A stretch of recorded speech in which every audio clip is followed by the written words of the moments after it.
আসসালামু আলাইকুম। আপনাদের জন্য নতুন কিছু জমজমের কালেকশন নিয়ে আসছি। দেখুন কত সুন্দর একটি থ্রি পিস জমজমের। দেখুন নিচে কত সুন্দর একটি কাজ দেওয়া।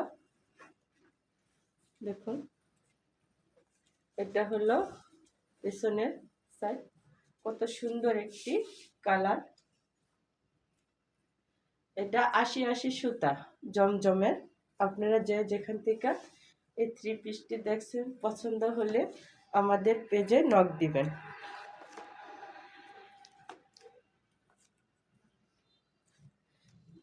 হোয়াটসঅ্যাপ এবং মেসেঞ্জারে যেখান থেকে দেখুন ওড়নাটা কত সুন্দর একটি ওড়না। যে কোনো আপুরা পরলে অনেক সুন্দর ভালো লাগবে। দেখুন এটার সাথে একটা প্যান্টের কাপড় আছে। দেখুন কত সুন্দর একটি কালার। আমার কাছে ওড়নাটা অনেক ভালো লাগছে। দেখুন কত সুন্দর একটি ওড়না, যে কোনো আপুরা পরলে ভালো লাগবে। যেখান থেকে এই থ্রি পিসটি দেখছেন স্ক্রিনশট দিয়ে ইমো, হোয়াটসঅ্যাপ, মেসেঞ্জারে নক দিয়ে আর আমাদের ভিডিওটা বেশি বেশি করে শেয়ার করে দিবেন। দেখুন পিছনের শার্টটা। আসসালামু আলাইকুম।